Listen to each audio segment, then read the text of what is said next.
بسم الله الرحمن الرحيم.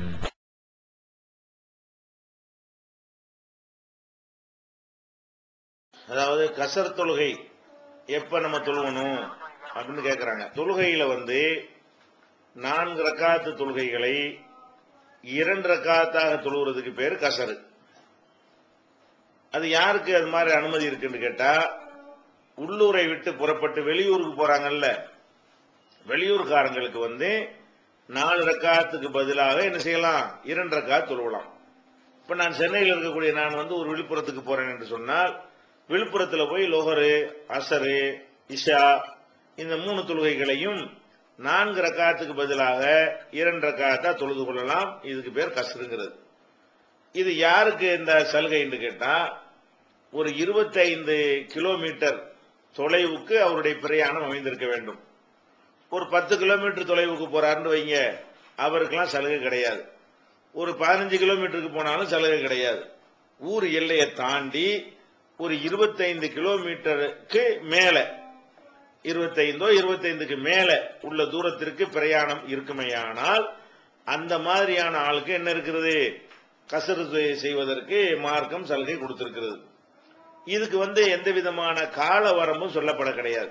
ஒருத்தர் காலமெல்லாம் கூட பிரயாணத்தில் இருப்பாரு, போய்கிட்டே கூட இருப்பாரு. போய்கிட்டே இருந்தாருன்னா 10 வருஷம் போய்கிட்டே இருந்தாலும் 10 வருஷம் என்ன செய்யலாம், அவரு கசரு செய்து கொள்ளலாம். அதே மாதிரி பிரயாணம் என்று சொல்வது, மார்க்கத்தில் பிரயாணம்னா நம்ம என்ன விளங்கிடக்கூடாதுன்னா, போய்கிட்டே இருக்கிறோம் அது மட்டும்தான் பிரயாணம் நினைச்சிடக்கூடாது.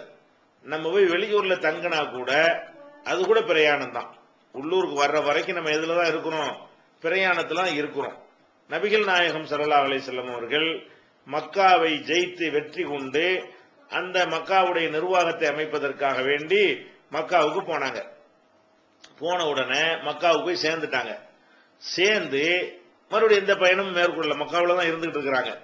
ஒரு 19 நாள் வரைக்கும் மக்காவில் இருந்தாங்க. இந்த 19 நாள் வரைக்கும் அவங்க அந்த ஊரை விட்டு வேற எங்கேயும் போகவும் இல்லை, பிரயாணப்படவும் இல்லை, வெளியூர்ல இருக்கிறாங்கிற ஒரு அர்த்தம் தான் அதுல இருக்கே தவிர பிரயாணத்திலேயே இருந்து கொண்டே இருக்கவில்லை. அப்படி இருந்தும் கூட 19 நாட்களும் அவங்க என்ன செஞ்சாங்க, 4 ரக்காத் தொழுகைகளை 2 ரக்காத்தாக தொழுதார்கள். அந்த வகையில பிரயாணம் என்றால் போய்கிட்டே இருக்கிறது மட்டும் பிரயாணம் கிடையாது. நம்ம வெளியூர்ல போய் இருந்து விட்டோம் என்று சொன்னால், உள்ளூருக்கு வர்ற வரைக்கும் அது எவ்வளவு நாள் வெளியூர்ல தங்கினாலும் சரி, நம்ம யாருதான், பிரயாணி தான். நம்ம நோக்கம் போய்கிட்டு தான் சேரத, நம்முடைய இலக்கு என்ன, அப்படி அங்க போய் இருக்கிறது இல்ல, ரவுண்டு தான். இங்க இருந்து போறோம், திருப்பி இங்க வந்துருவோம். திருப்பி வருவதற்கு உரிய காலம் சிலருக்கு 1 மாசமா இருக்கலாம், சிலருக்கு 1 வாரமா இருக்கலாம். அதனால பிரயாணம் இல்லைன்னு ஆகிவிடாது. அந்த வகையில வெளிநாடுகளுக்கெல்லாம் நீங்க எல்லாம் போய் 1 வருஷம் 2 வருஷம் இருக்கிறீங்க என்று சொன்னா, நீங்க அங்கே தங்கி விடுவதற்காக போய் இருக்கவில்லை, அதையே உங்கள் ஊராக ஆக்கி கொண்டு நீங்கள் இருக்கவில்லை. நீங்கள் நினைத்தால் கூட உங்களை பிரஜை உரிமை தரமாட்டான், நீங்க ஆக கூட முடியாது. நீங்க எப்படி இருந்தாலும் நம்ம ஊருக்கு தான் வரப்போறீங்கன்னா அது பிரயாணத்திற்குன்னு அர்த்தம். எப்படி இருந்தாலும் இங்கதான் வந்தாகணும்னு சொன்னா, நீங்க இருக்கிறது என்ன, பிரயாணம், சபர் தான். பஸ்ல ஏறி உட்கார்ந்தா தான் சபர்னு கிடையாது, ஊரை விட்டு வெளியே இருக்கிற வரைக்கும் சபர் தான். இது மார்க்கத்தில் நீங்க விரும்பினீர்களேயானால், வெளிநாட்டில் இருக்கக்கூடியவர்கள் 4 ரக்காத்துக்கு பதிலாக 2 ரக்காத் தொழுது கொண்டால் அது நீங்கள் அந்த சலுகைப்படி செய்ததாகுமே தவிர மார்க்கத்தில் குற்றமா ஆகவே ஆகாது. அதே நேரத்தில் இன்னொன்றை நம்ம மனிதனுடைய பலவீனங்களையும் நம்ம கருத்தில் கொள்ள வேண்டும். என்ன பலவீனங்களை கருத்தில் கொள்வது என்று சொன்னால், ஒரு விஷயத்துக்கு நம்ம எப்படி பழகி கொள்கிறோமோ, அதுவே நம்ம எதை அதிகமாக செய்கிறோமோ அதுவே நம்முடைய பழக்கமாக மாறிவிடும். ஒரு 10 நாள் 15 நாள் 1 மாசம் அப்படி செஞ்சோம்னா அது யாபத்துல கரெக்டா உள்ளூருக்கு வந்தோம்னா கரெக்டா ஆயிக்கிருவோம். இப்படியே பல வருடங்கள் தொழுது பழகிட்டோம்னு சொன்னா, உள்ளூருக்கு வரும்போது என்ன செய்யும், லோகருக்கு 4 ரக்காத்துக்குள்ள 2 ரக்காத்து தொழக்கூடியவர்களாக நம்ம அப்படியே நம்ம சுபாவமே மாறிவிடும். அதே மாதிரி 2 தொழுகைகளை சேர்த்து ஜம்மு செய்யறோம் இல்லையா, அப்படி தொழுதே பழகுனவர்களுக்கு 3 வேளை தான் அவங்களுக்கு தொழுகைக்கு அவங்களுடைய சுபாவம் அமையுமே தவிர 5 வேளையும் தொழுகிறதுக்கு அவங்களுக்கு அதுக்கு நாளாகும், அதை திரும்பி அந்த பயிற்சி எடுப்பதற்கு.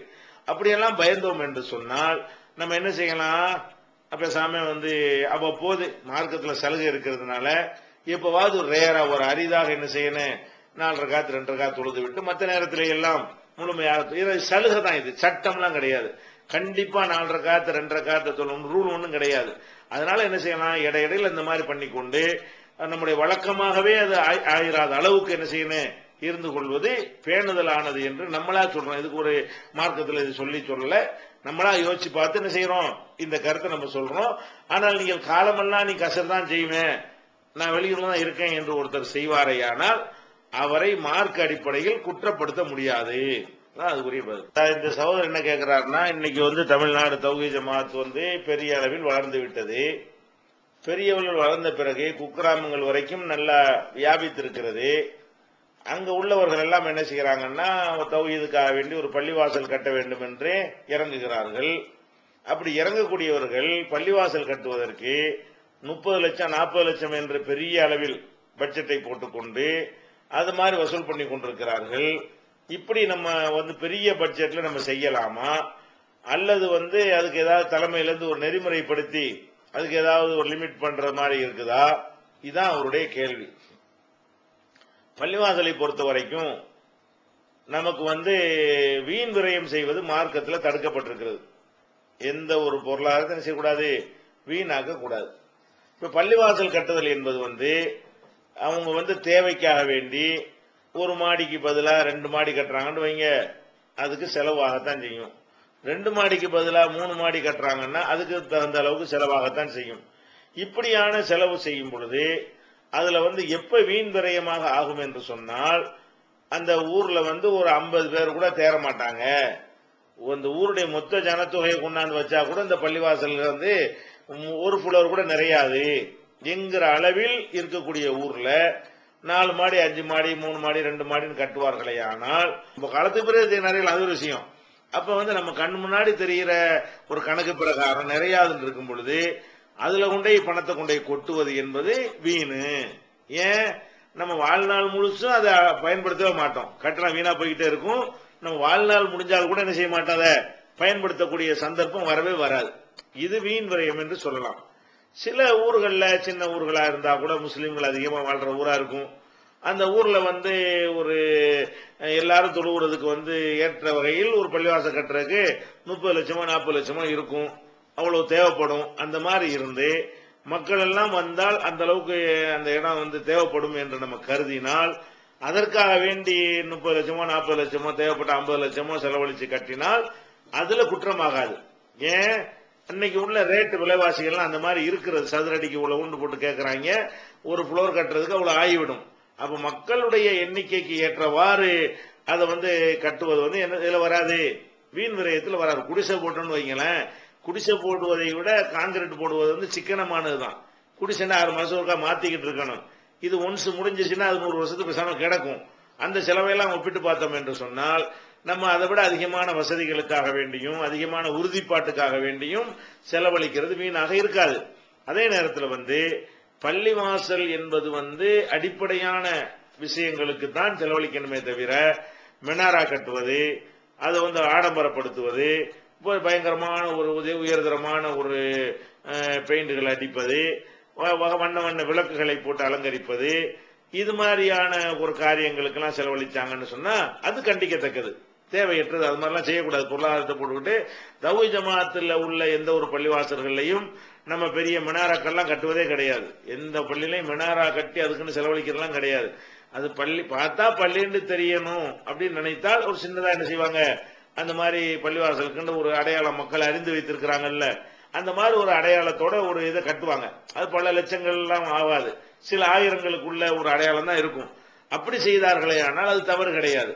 அதை விட்டு ஒரு காலத்திலையும் நிறைய மாட்டார்கள் சொல்லக்கூடிய இடத்துல பிரம்மாண்டமா வளைச்சு கட்டுறது, அல்லது வந்துகிட்டு ஒரு மாடியே நிறையாத ஊர்ல வந்து 2 மாடியை கட்டுறது, அல்லது அலங்காரத்திற்காக வேண்டியும் கவர்ச்சிக்காக வேண்டியும் கூடுதலான பொருளாதாரத்தை செலவு செய்வது, இந்த மாதிரி எல்லாம் பண்ணிட்டு போய் மக்கள்கிட்ட போய் வசூலுக்கு போறது என்பது ஒரு அநியாயமான ஒரு காரியம். அதை வந்து நம்ம ஜமாத்தில் என்ன செய்யறதுல ஊக்குவிப்பது கிடையாது. எத்தனை பள்ளிகள் வந்து 10 லட்சம் 8 லட்சம் 12 லட்சம்ங்கிற ஒரு அளவுல தான் என்ன செய்யறாங்க, கட்டுறாங்க.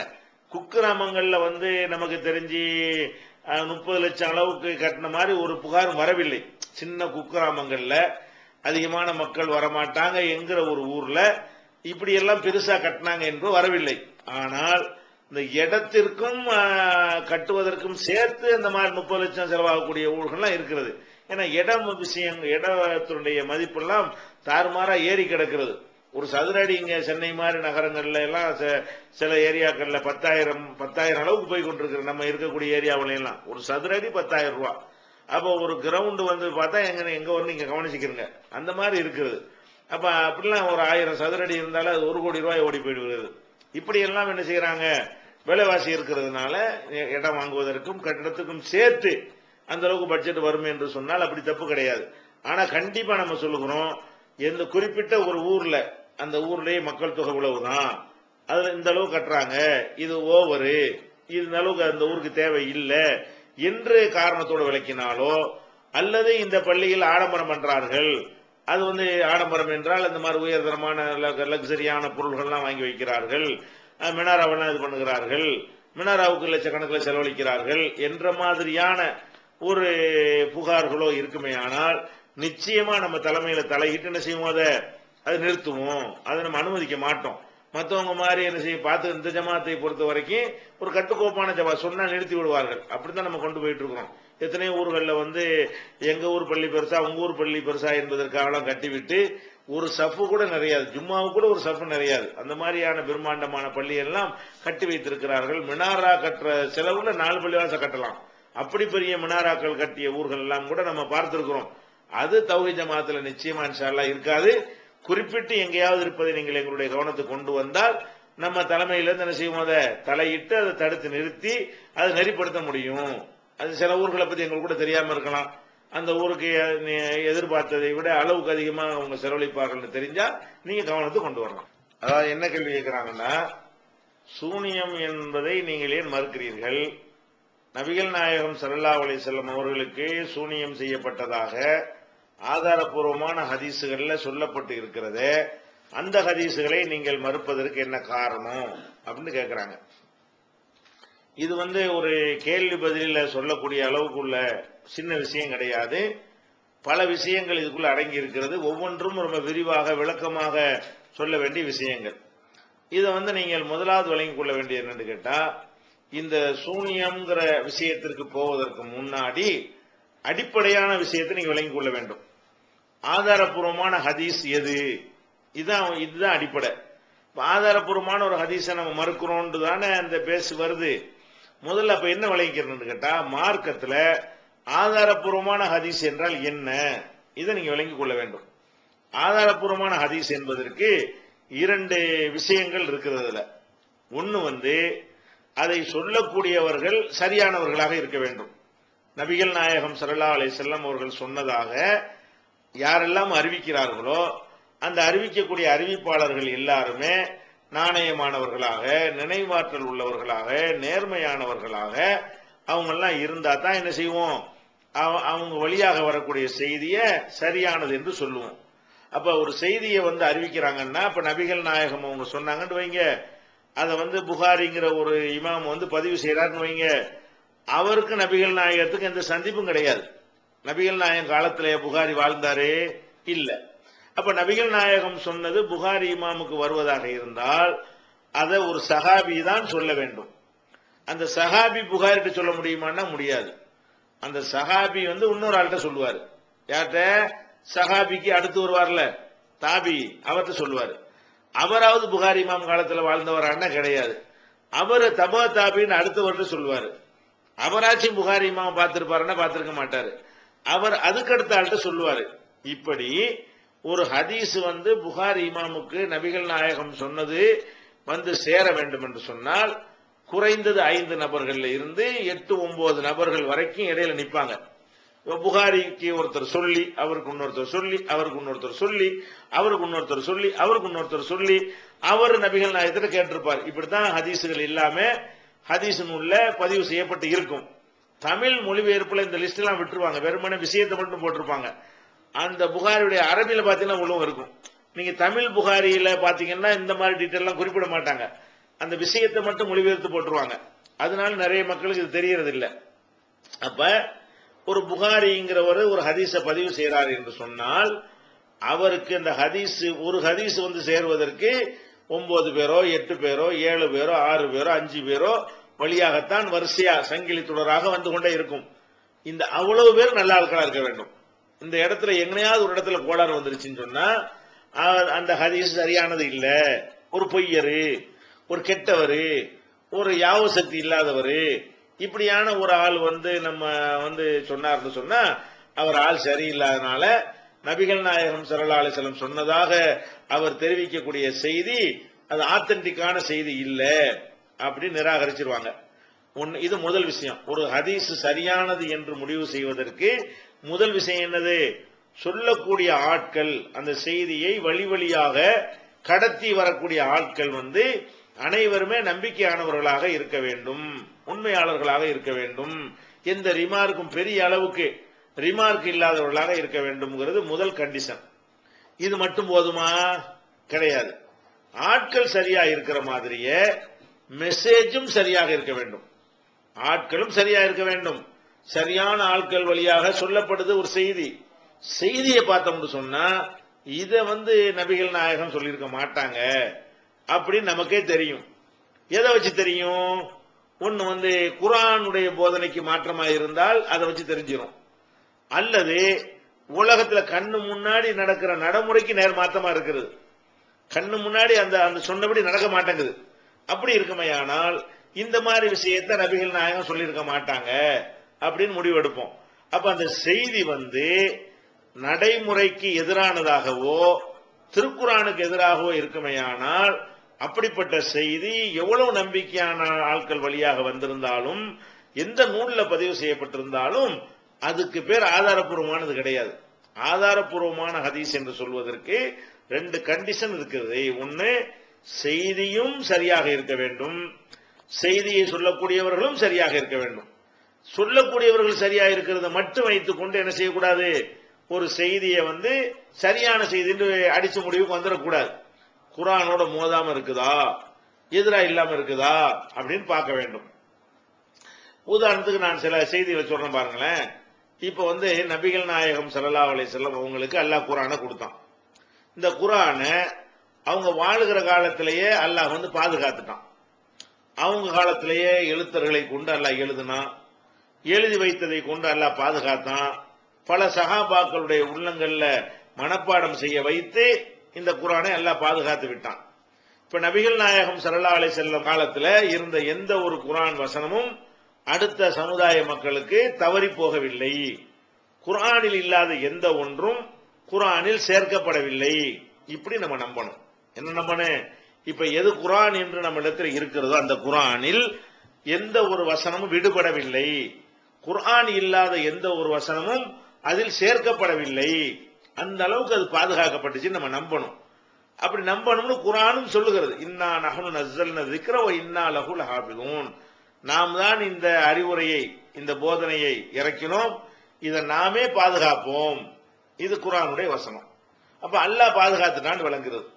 இப்ப ஆயிஷா நாயகி சொன்னதாக ஒரு செய்தி வந்து முஸ்லிம்ங்கிற நூல்ல இருக்கிறது. என்ன செய்தி? நபிகள் நாயகம் ஸல்லல்லாஹு அலைஹி வஸல்லம் உடைய காலத்துல அவங்க மரணிக்கிற வரைக்கும் என்ன செஞ்சுன்னா குர்ஆன்ல ஒரு வசனம் இருந்தது, அது இப்ப காணாங்கிறாங்க. அதான் நபிகள் நாயகம் காலத்துல வந்து ஹம்ஸ் ரலாத்தின் யுஹர்ரிமுன இப்படின்னு ஒரு வசனம் இருந்துச்சு, ரசூல் ஸல்லல்லாஹு அலைஹி வஸல்லம் மூத்தா போகிற வரைக்கும் அது ஓதப்பட்டு வந்தது என்று ஆயிஷா நாயகி சொன்னதாக ஒரு செய்தி முஸ்லிமில் இருக்கிறது. இது சொல்லக்கூடியவர்கள் எல்லாம் எடுத்து பார்க்கிறோம், எல்லாம் கரெக்டா இருக்கிறாங்க. ஆயிஷா நாயகி யார்கிட்ட சொன்னாங்க, அவர் நல்லாளா இருக்காரு. அவர் யார்கிட்ட சொன்னாரு, அதுவும் நல்லாளா இருக்காரு. அவர் யார்கிட்ட சொன்னாரு, அவர் நல்லாளா இருக்காரு. அவர் வந்து முஸ்லிம் இமாம்கிட்ட சொன்னாரா, அவர் நல்லாளா இருக்காரு. அவர் பதிவு பண்ணிக்கிட்டாருன்னு சொன்னா அப்ப ஆட்கள் வந்து கரெக்டா இருக்கிறாங்க. ஆட்கள் கரெக்டா இருந்தாலும் இந்த செய்தி கரெக்டா? கரெக்ட் இல்லை. ஏன் இல்ல? அப்ப ஆயிஷா நாயுடைய இந்த அறிவிப்பை நீங்க ஏத்துக்கிட்டீங்கன்னா நபிகள் நாயகம் ஸல்லல்லாஹு அலைஹி வஸல்லம் காலத்தில் எது குர்ஆனா இருந்ததோ அதுல உள்ள சில விஷயங்களை அவங்க மூத்துக்கு பிறகு பின்னாடி வந்தவங்க நீக்கிவிட்டாங்க. அப்ப இருந்துச்சு, இப்ப இல்லைங்கிறாங்க. ரசூல் காலத்தில் ஓதப்பட்டது வந்து இப்ப இல்லாம போச்சுன்னு ஆயிஷா நாயகி சொன்னால் அது ஏதோ ஒரு மிஸ்டேக் நடந்திருக்கு. ஆயிஷா நாயகி தப்பா புரிஞ்சிருக்கலாம், அவங்கள்ட்ட இருந்து கேட்டு அறிவிக்கிறாரு அவர் கூட தப்பா புரிஞ்சிருக்கலாம், அல்ல அவர் கரெக்டா சொல்லி அதுக்கடுத்து உள்ளவர் தப்பா புரிஞ்சிருக்கலாம். எங்கேயோ நமக்கு தெரியாத ஒரு மிஸ்டேக் நடந்திருக்கிறது என்று எடுத்துக்கொண்டு இந்த செய்தி ஆட்கள் சரியான ஆட்களா இருந்தாலும் செய்தி தப்பா இருக்கிறதுனால இதை நம்ம ஏத்துக்கொள்ள கூடாது அப்படின்னு முடிவுக்கு வந்துடும். சரியா? அப்ப சரியான ஹதீஸ் என்பதற்குரிய அளவுகோல் ரெண்டு. ஒன்னு செய்தியும் சரியா இருக்க வேண்டும், ரெண்டு சொல்லக்கூடிய ஆள்களும் சரியா இருக்க வேண்டும். இதை யாபத்துல வச்சுக்கிறங்க. இதே மாதிரி இன்னொரு உதாரணத்தை சொல்லுவோம். இப்ப நபிகள் நாயகம் ஸல்லல்லாஹு அலைஹி வஸல்லம் காலத்துல சாலிம்னு ஒருத்தர் இருக்கார், இளைஞர். அவர் சஹலா என்கிற ஒரு பெண்மணியுடைய வீட்டில் வளர்றாரு. அப்போ ஒரு இளைஞர், அவர் இளைஞரா ஆகிவிட்டார். அப்ப இளைஞராக ஆன பிறகு அந்த வீட்டிலே வளர்ந்த காரணத்தினால வீட்டுக்குள்ள கடைசி வரைக்கும் போக வர இருப்பாரா இல்லையா, ரூம் வரைக்கும் அனுப்பாங்கிற வரைக்கும் வரக்கூடியவரா இருக்கிறார். இப்ப அந்த சகலாங்கிற அம்மாவுடைய கணவருக்கு இது ஒரு அருவருப்பா இருக்கிறது. ஒரு இளைஞன் ஆயிட்டார், இருந்தாலும் தாடிலாம் முளைச்சி இளைஞர், நல்ல ஒரு திரகாத்திரமான இளைஞர் ஆயிட்டாரு. இளைஞராக ஆன பிறகு இவர் ஏன் வீட்டு உள்ள வரைக்கும் வர்றாரு அப்படின்னு அவங்களுக்கு பிடிக்கல கணவருக்கு. உடனே இந்த சகலாங்கிற அம்மா ரசூலுல்லாஹ்ட்ட முறையிடுறாங்க இப்படி இருக்குது. அப்ப நபிகள் நாயகம் என்ன சொல்றாங்களா, அவர் உங்க வீட்டுக்குள்ள அடுப்பாங்கிற வரைக்கும் வரணும், போகணும், தனிமையா நீங்க இருக்கணுங்கிற அளவுக்கு நடந்து கொள்வதாக இருந்தால், ஒரு பால் குடி ஒரு பெண்ணிட்ட ஒரு பால் குடிச்சிட்டான்னு வைங்க, அம்மாவாயிடுறாங்கல்ல, அந்த மாதிரி என்ன செய்யப்படுது, இதுல சொல்லப்படுது, நீ அந்த இளைஞருக்கு பால் கொடுத்துரு. அந்த அம்மா சொல்றாங்க, இளைஞரா இருக்கிறான் எப்படி பால் கொடுக்கறது, நீ குடு, கொடுத்தா என்னவாயிரு, அவர் உனக்கு மகனாகி விடுவாரு. மகனான பிறகு அப்ப உறுத்தல் இல்லாம என்ன செய்யலாம், நீங்க இது மாதிரி வரப்போ இருந்துக்கலாம் என்று ரசூலுல்லாஹ் சொன்னாங்க எப்படின்னு சொல்லி ஒரு ஹதீஸ் முஸ்லிமின் நிறைய நூல்கள்ல இருக்குது. இது சொல்லக்கூடிய ஆட்கள் பார்த்தா கரெக்டா தான் இருக்கிறாங்க. இது செய்தி சரியா? ஒரு பெண்ணிடத்துல ஒரு குழந்தை பால் குடித்தால் அந்த அம்மாவாயிருவாங்கிறது உண்மை. அது 2 வயசுக்கு உட்பட்ட குழந்தையா இருக்கணும், அப்படித்தான் குர்ஆன்ல இருக்கிறது.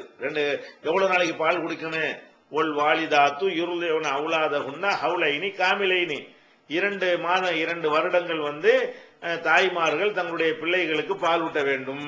2 வருஷம் தான் பால் ஊட்டுற வயசு. 2 வருஷத்துக்கு மேல ஒருத்தருக்கு பால் ஊட்டுதல் என்பது மார்க்கத்துல கிடையவே கிடையாது.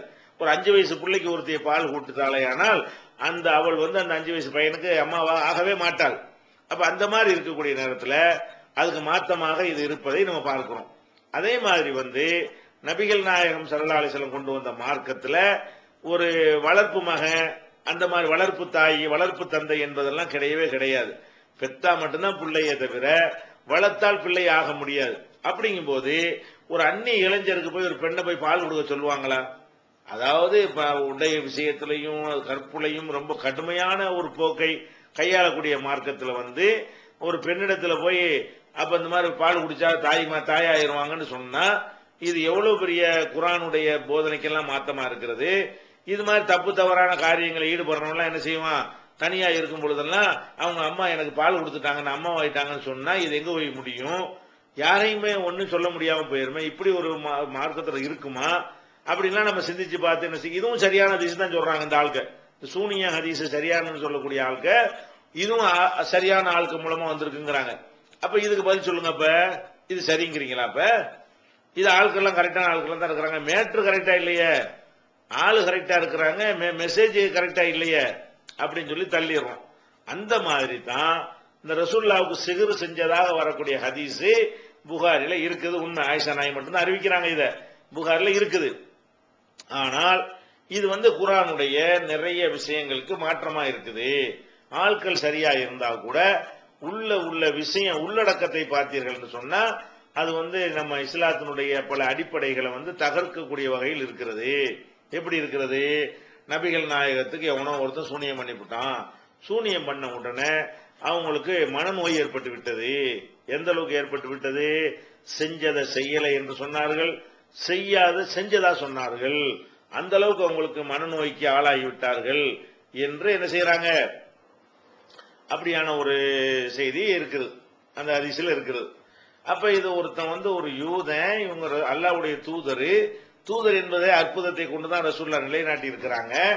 அவங்களையே பெரட்டி போடுற அளவுக்கு ஒருத்தன் இந்த மாதிரி செஞ்சிட்டான்னு சொன்னா அப்ப இது எவ்வளவு பெரிய ஒரு பாரதூரமான விளைவை ஏற்படுத்தும். ஒரு நபியுடைய நம்பிக்கை தன்மையை போயிருமே. அப்ப செஞ்சதெல்லாம் செய்யலன்னு சொல்லி செய்யாதெல்லாம் செஞ்சேன்னு சொல்லக்கூடியவங்க எத்தனை குர்ஆன் வசனத்தை குர்ஆன் வசனம் இல்லைன்னு சொல்லியிருப்பாங்க, அல்ல குர்ஆன் வசனம் இல்லாத குர்ஆன் சொல்லியிருப்பாங்களே. இதை நம்புனா குர்ஆன் மீதே சந்தேகம் வந்திருக்குமே. ரசூலுல்லாவுக்கு மனநோய் ஏற்படுத்தி விட்டார்கள் அப்படிங்கிற ஒரு செய்தி உண்மையாக இருக்குமையானால் அப்ப ரசூல் ஸல்லல்லாஹு அலைஹி வஸல்லத்துக்கு என்னவாயிரும், அவங்களுக்கு நிறைய சொல்லாதெல்லாம் சொன்னதா செஞ்சிருப்பாங்க, சொன்னதை சொல்லலன்னு சொல்லியிருப்பாங்க. அப்படின்ற அவங்களுடைய வகையில என்னவாயிரும், நிறைய சந்தேகம் ஏற்பட்டுவிடும்.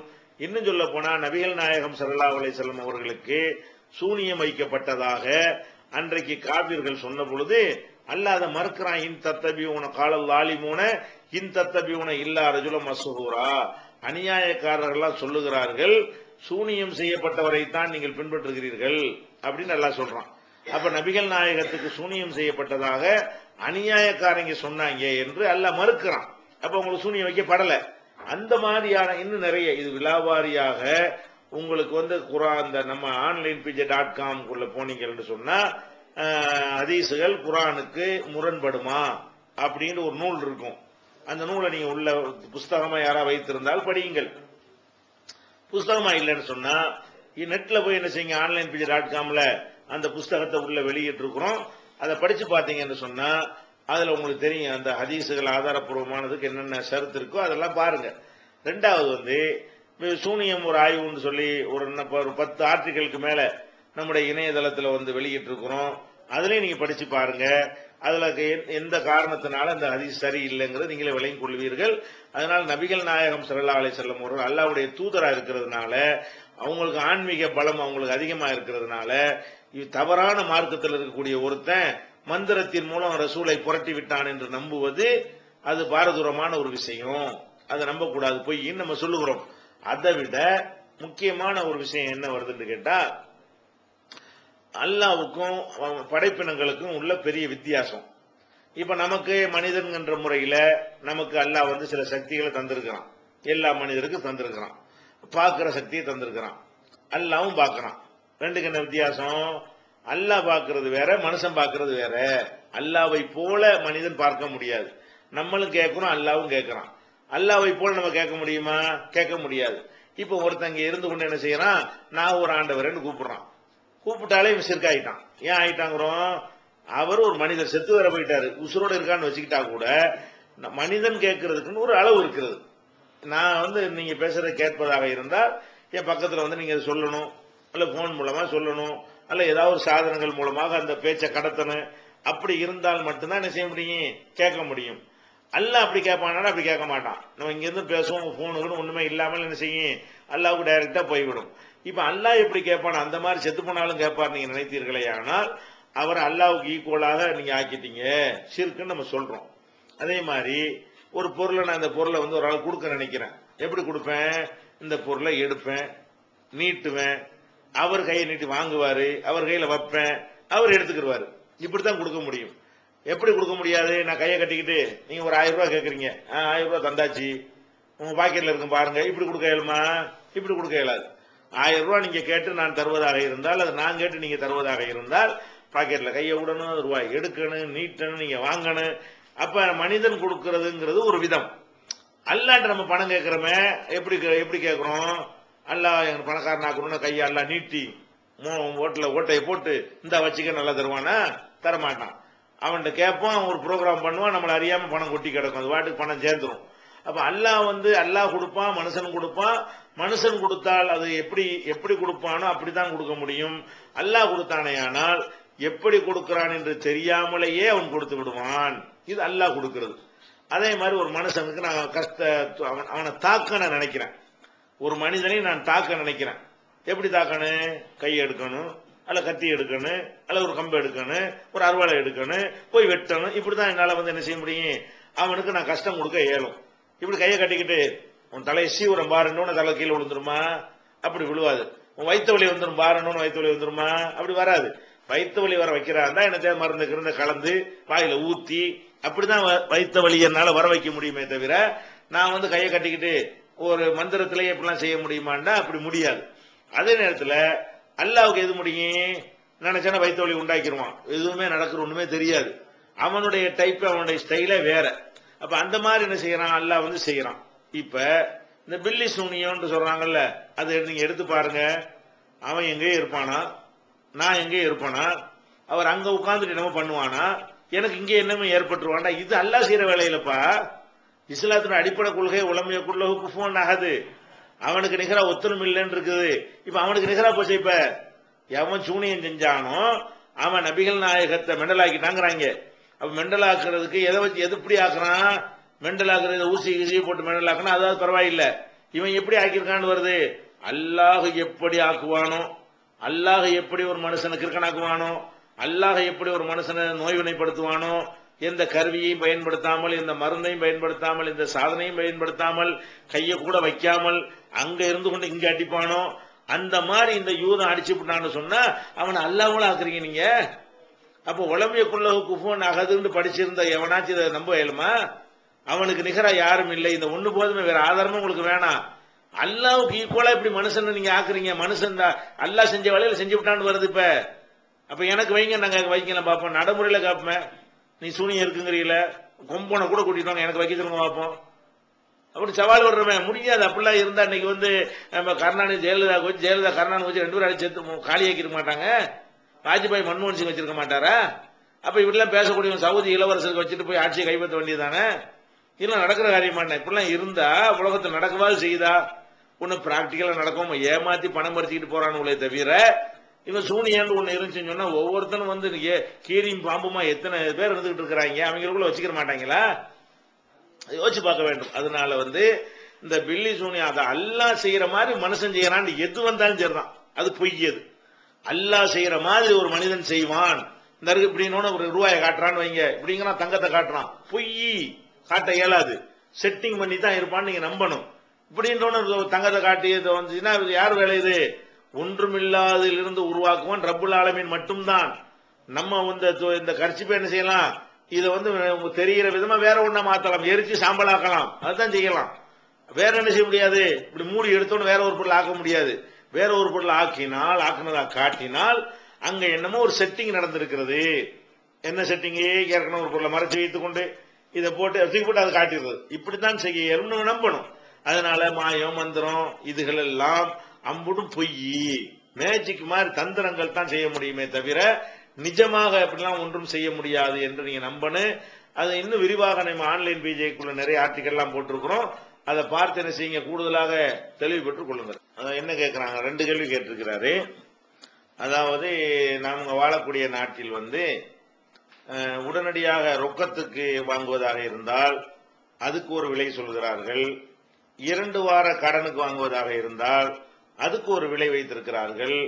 2 மாதங்கள் தவணை சொல்லி வாங்குவதாக இருந்தால் அதுக்கு ஒரு விலை வைத்து விற்கிறார்கள். ஒரு பொருளை ரொக்கத்துக்கு 1, தவணைக்கு 1, தவணையிலேயே குறைஞ்ச தவணைக்கு 1, அதிக தவணைக்கு 1 என்றெல்லாம் இந்த நாட்டில் நடைமுறையில் இருக்கிறது. இந்த முறையில் நம்ம வாங்குவது பற்றி மார்க்கம் என்ன சொல்கிறது அப்படின்னு கேட்கிறாங்க. அதாவது பொருள்களை பொறுத்த வரைக்கும்ங்க, ஒரு பொருளுக்கு 2-3 விலையெல்லாம் வைக்கலாம். அது பேசிக்காக மார்க்கத்தில் என்ன இல்லை, தப்பு கிடையாது. எப்படி வைக்கலாம்? ஹோல்சேல்ல ஒரு ரேட்டு, ரீட்டைல் ஒரு ரேட்டு விற்கிறோம். நம்மளே என்ன செய்வோம்னு கேட்டா, இதை 1 வாங்கினா 10 ரூபான்னு சொல்லுவோம். இதே 5 வாங்கினீங்கன்னு சொன்னா 40 ரூபான்னு சொல்லுவோம். 8 ரூபா தான் வருது. அப்ப 1 வாங்கினா 10 ரூபா, 5 வாங்கினா 8 ரூபான்னு கொடுக்கக்கூடிய நேரத்தில் அப்ப நம்மளும் என்ன பண்ணதான் செய்யறோம்? 2 விலை விற்கத்தான் செய்யறோம். அதாவது மொத்தத்துக்கு ஒரு விலை, சில்லறைக்கு ஒரு விலை அப்படிங்கிறது ஒரு முறை வச்சிருக்கிறோம். இது மார்க்கத்தில் தடுக்கப்பட்டதானா? தடுக்கப்பட்டது. இது தடுத்தா வியாபாரமே நடக்காது. ஹோல்சேல் ரேட்டு, ரீட்டைல் ரேட்டுன்னு இருந்தா தான் வியாபாரமே நடக்கும். நீங்க எல்லாத்துக்கும் ஒரு ரேட்டு இல்லைன்னா வாங்கிட்டு போய் கூட விற்பான், அவனுக்கு வியாபாரம் நடக்காது. அப்ப யாருமே பிழைக்க முடியாம போய்விடும். அதனால இது ஒரு பொருளுக்கு ஒரு ரேட்டு, நிறைய பொருளுக்கு ஒரு ரேட்டு விற்கக்கூடிய நேரத்தில் இது வியாபாரத்திற்காக உள்ள ஒரு விஷயமா இருக்கிறதுனால இதுல மார்க்கம் தடுக்கக்கூடிய ஒரு அம்சம் ஒண்ணுமே வராது. இது ஒண்ணு. அதே நேரத்தில் இது ஒரு 10 ரூபா நம்ம விற்கிறோம். எனக்கு இது 8 ரூபா அடக்கமாகுதுன்னு வைங்க. 8 ரூபாய் இது அடக்க விலை. எனக்கு நான் 10 ரூபாய்க்கு விற்கிறேன். என்னுடைய நெருங்கிய நண்பர் ஒருத்தர் வராருன்னு வைங்க, நான் 9 ரூபாய்க்கு கொடுப்பேன். ஏன்? நண்பரா இருக்கிறதுனால எனக்கு வர லாபத்தில் 1 ரூபாய் குறைச்சிக்கிறேன். ஒரு பொருளை ஒரு ஆளுக்கு நான் 10 ரூபாய்க்கு கொடுக்குறேன். எனக்கு ரொம்ப நண்பரா இருந்தாருன்னா என்ன செய்யறேன்?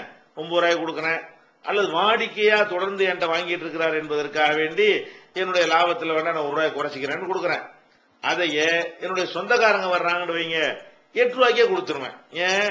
நம்ம சொந்தக்காரன் தானே, லாபம் என்னத்துக்கு வாங்கின விலைக்கே கொடுத்துட்டு போறோம். அப்ப இந்த பொருளை 8 ரூபாய்க்கும் கொடுக்குறேன், 9 ரூபாய்க்கு கொடுக்குறேன், 10 ரூபாய்க்கு கொடுக்குறேன். இதுவும் மார்க்கத்தை தப்பான தப்பு கிடையாது. சும்மா கூட கொடுப்போம் ஆளுக்கு 8 ரூபாய்க்கு கொடுக்காம என்ன செய்வேன், சும்மா கூட வச்சுக்கிறேங்கன்னு சொல்லுவேன். இது எனக்கு கிடைக்கிற லாபத்தை நான் விட்டு விடுவது என்பது மார்க்க தடுக்கப்பட்டது இல்லை. ஆனால் ரொக்கத்துக்கு ஒண்ணு தவணைக்கு ஒண்ணு என்பது நிச்சயமா தடுக்கப்படுற அம்சம் அதுல இருக்கிறது. என்ன அம்சம் இருக்கிறது? பொருள் அதுதான்.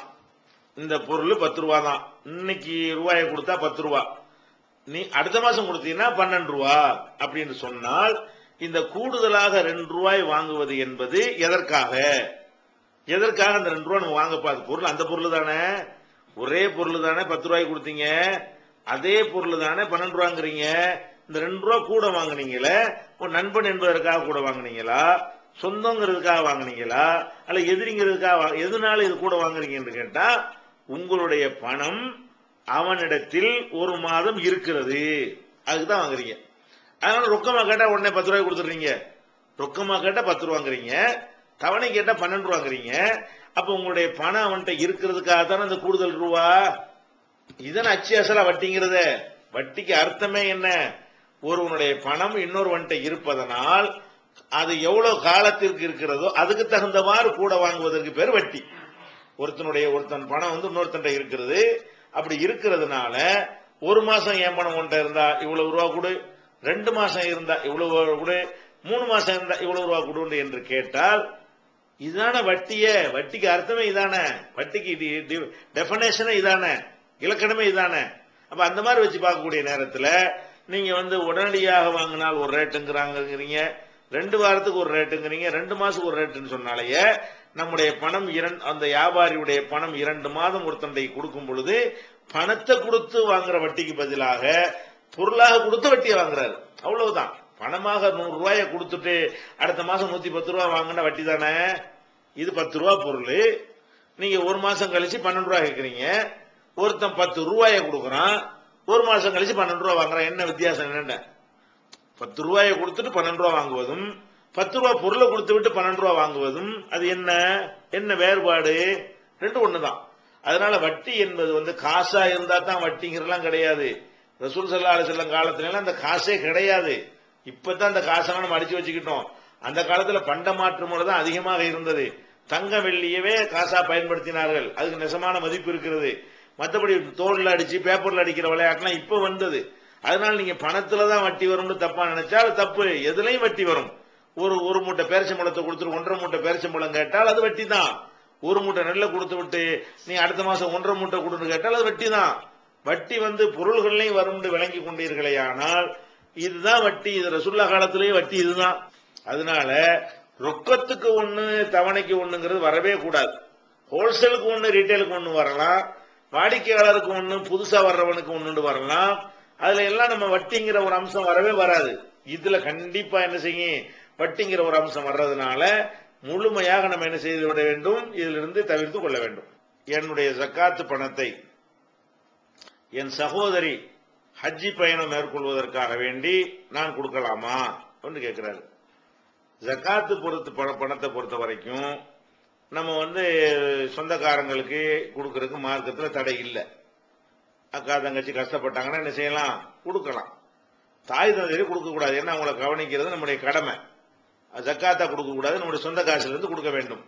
மற்றவங்களை நீங்க கவனிப்பதற்காக வேண்டி, மற்ற சொந்த பந்தங்களை எல்லாம் கவனிப்பதற்காக வேண்டி அவங்க வறுமையில கஷ்டத்துல சிரமத்துல இருப்பார்களே, ஆனால் அவங்களுக்கு நீங்க ஜக்காத்து கொடுக்கலாம்.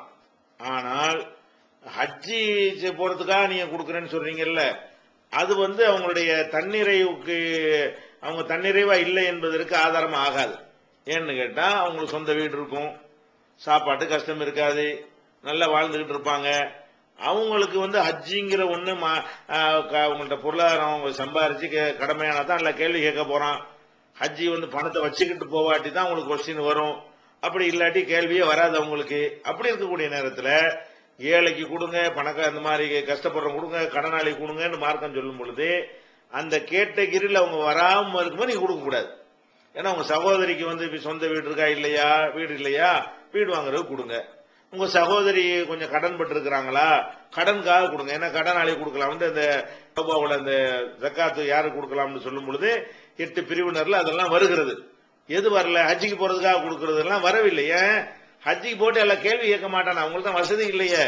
ஹஜ்ஜிக்கு பொருளுக்கு வசதி இருந்தா அவங்களே போயிட வேண்டியதுதான். ஹஜ்ஜிக்கு பொருளுக்கு வசதி இல்லைன்னா எல்லாம் கேள்வி கேட்க மாட்டான். அதே நேரத்தில் சோத்துக்கு இல்லாத எத்தனை கஷ்டப்படுற மக்கள் இருக்கிறாங்க, அவங்களுக்கு கொடுங்க. அதனால ஹஜ்ஜியுடைய ஜகாத்துடைய பணத்தை எடுத்து ஒருத்தர் ஹஜ்ஜி கடமை நிறைவேற்றுவதற்காக கொடுக்கணுங்கிறது கிடையாது. ஹஜ்ஜி கடமை நிறைவேற்றுற அளவுக்கு அவர் இருப்பாரே, ஆனால் அவர் தன்னிறைவா இருக்காருன்னு அர்த்தம், வேற மேட்டரே அவருக்கு இல்லைன்னு அர்த்தம். உங்க சகோதரிக்கு நீங்க கொடுத்தோம்னா ஹஜ்ஜிக்கு போற அளவுக்கு அவங்க இருந்தாங்கன்னு வைங்க, அப்படின்னா என்ன அர்த்தம்? உங்களுக்கு கடன் இல்லைன்னு அர்த்தம், தேவையெல்லாம் நிறைவேறிருக்குன்னு அர்த்தம். இது கூடுதலாக இந்த ஹஜ்ஜை கடமையாக்குறதுக்கு தான் உதவுதுங்கும் போது இது ஜக்காத்துக்கு உரிய கிரவுண்ட்ல வராது. ஃபக்கீரா இருக்கணும், மிஸ்கீனா இருக்கணும், திக்கற்றவர்களா இருக்கணும், இஸ்லாத்துக்கு புதுசா வந்தவங்களாக இருக்கணும், அல்ல வரக்கூடியவர்களாக இருக்க வேண்டும், அது மாதிரி கடனாளிகளாக இருக்க வேண்டும், அது மாதிரி அல்லாஹ்வுடைய பாதையில போர் செய்யறவங்களாக இருக்க வேண்டும். இப்படி எல்லாம் அந்த 8 பேர் சொல்லப்படுது இல்லையா, அதுல இவங்க வரமாட்டாங்க. ஹஜ்ஜிக்குன்னு கொடுக்காம வேற ஏதாவது அவங்களுக்கு அந்த 8 கேட்டகரியில் அவங்க வருவார்களே, ஆனால் அதுக்கு நீங்க கொடுத்தால் என்னவாகாது, குற்றம் ஆகாதுங்கிறத விளங்கிக் கொள்ள வேண்டும். நாங்க வெளிநாட்டில் இருக்கிறோம், உள்நாட்டில் ஒருத்தர் தொழில் பண்றாரு. நாங்க என்ன செய்யறோம்னா ஒரு சில ரூபாய்களை அந்த தொழில் பண்றவர்கிட்ட கூட்டு சேர்ந்து நீங்க இதை வச்சு வியாபாரம் பண்ணிக்கிட்டு எங்களுக்கு ஒரு லாபம் தாங்க அப்படின்னு கொடுக்கிறோம். ஆனால் நம்ம எந்த ஒரு உழைப்புமே செய்வது கிடையாது. அவங்க என்ன செய்யறாங்கன்னா உழைக்கிறாங்க. அப்படி இருக்கும்போது அவர் என்ன செய்யறாருன்னா, நம்ம கொடுத்த ரூபாய்க்காக வேண்டி 3 மாசம் கழிச்சு நீங்க போட்ட ரூபாயில ஒரு லாபம் வந்திருக்குது, இந்தாங்க லாபம் அப்படின்னு தர்றாரு. நம்ம உழைக்கவே இல்லை, வெறும் பணம் தான் போட்டிருக்கிறோம். கொடுத்த பணத்துக்கு லாபத்தை வாங்குறது என்பது வட்டியில வருமா, உழைச்சுதான் வாங்கணுமா, உழைக்காம வாங்கலாமா என்பது இவருடைய இந்த சகோதரருடைய கேள்வி. அதுல மார்க்கத்தை பொறுத்த வரைக்கும் இது வட்டியில வராது. அதாவது உழைச்சது மட்டும்தான் மனுஷனுக்கு ஹலால்னு மார்க்கம் சொல்லவே கிடையாது. உழைப்பு பொருளாதாரத்தை திரட்டுவதற்கு உழைப்பின் மூலமாகவும் திரட்டலாம், அதே மாதிரி பொருளாதாரத்தின் மூலமாகவும் பொருளாதாரத்தை என்ன செய்யலாம், திரட்டலாம். திரட்டுவதற்கு ஒரு பொருளாதார சின்ன மீனை போட்டு பெரிய மீன் பிடிக்கிறதுமாங்க இல்லையா, அதுவும் பொருளாதாரத்தை திரட்டுவதற்கான ஒரு வழிதான். சில பேர்கிட்ட உழைக்கக்கூடிய திறமை இருக்கும், சில பேர்கிட்ட முதல் இருக்கும்.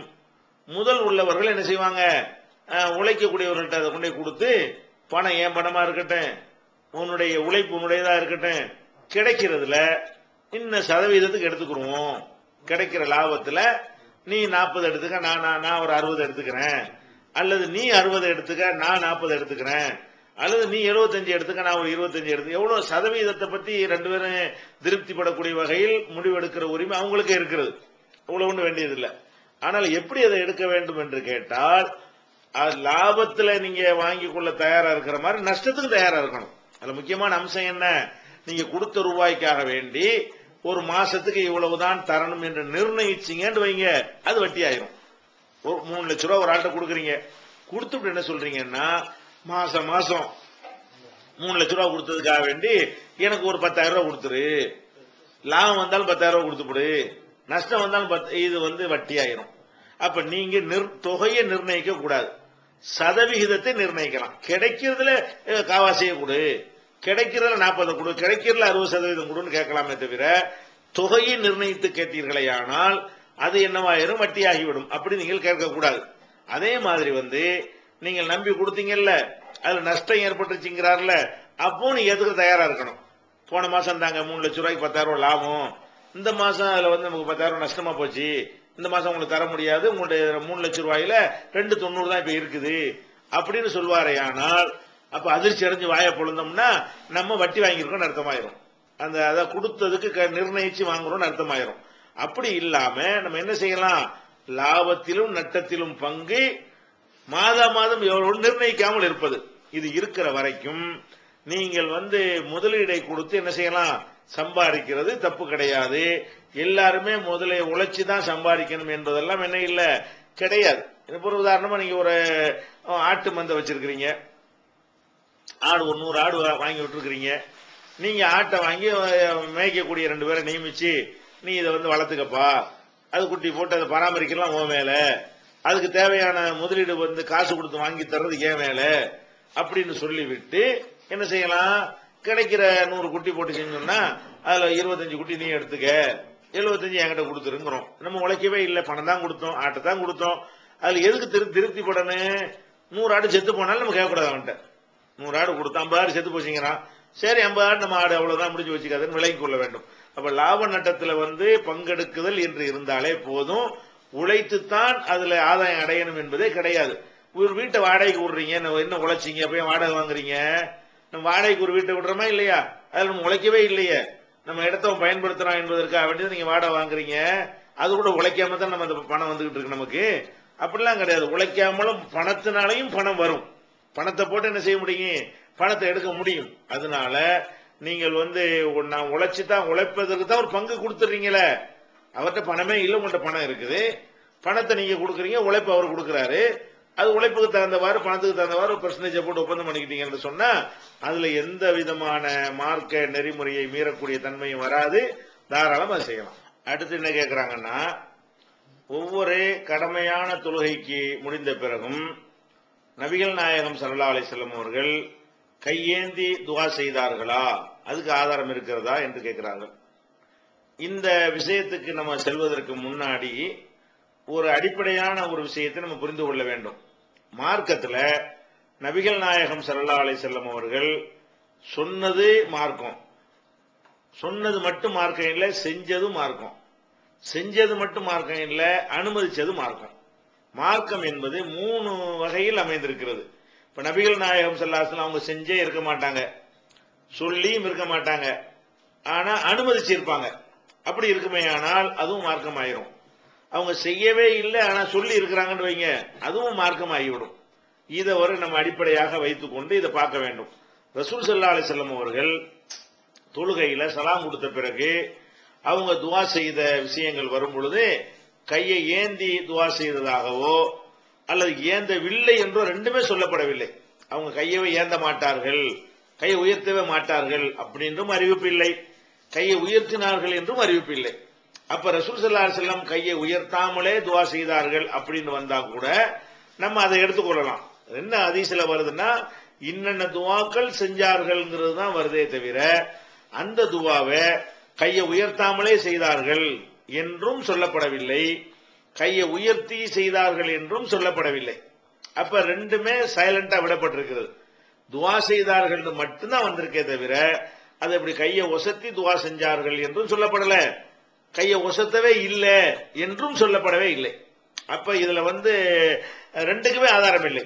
ரெண்டுமே என்ன இல்லை, துஆ செஞ்சார்கள் மட்டும்தான் நமக்கு கிடைக்கிறது தவிர இப்படி இல்லை. இப்ப நம்ம என்ன பார்க்கணும், அப்ப துஆ செஞ்சாங்கன்னு வருது, கையை ஒசத்தி துஆ செய்யறதுக்கு மார்க்கத்துல வேற எங்க அனுமதி இருக்குதா அப்படின்னு பார்த்தோம்னா, பல சந்தர்ப்பங்கள்ல நபி ஸல்லல்லாஹு அலைஹி வஸல்லம் அவர்கள் கைகளை உயர்த்தி துஆ செய்திருக்கிறார்கள் என்பதற்கு பொதுவாக நம்ம தொழுகைக்கு பின்னாடி உள்ள துஆக்களில் கிடைக்காவிட்டாலும் பொதுவாக அதற்கு என்ன இருக்கிறது, ஆதாரம் இருக்கிறது.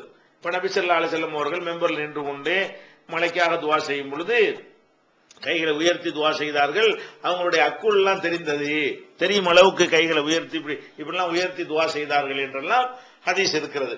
அது மாதிரி அல்லாஹ் ஒருத்தன் கையேந்தி அல்லாஹ்விடத்துல கேட்கும் பொழுது அது வெறும் கையாக அல்லாஹ் அனுப்ப மாட்டான் அப்படி எல்லாம் ஹதீஸ் இருக்கிறது. துஆவோட சேர்த்து கையை உயர்த்தி நபி ஸல்லல்லாஹு அலைஹி வஸல்லம் அவர்கள் அனுமதித்து இருக்கிறார்கள். அப்ப துஆ செய்வது தொழுகைக்கு பிறகு ஓதிய துஆவுல கையை உயர்த்தினார்கள் என்று வரவில்லை, உயர்த்தவில்லை என்றும் வரல. உயர்த்தவில்லை என்று வந்திருந்தா கூட நம்ம என்ன செய்யணும், தொழுகைக்கு பிறகு உள்ள துஆவுல கையை ஒசத்தலன்னு வந்து விட்டது, அதனால யாரும் ஒசத்தாதீங்க என்று கூட சொல்லிவிடலாம்.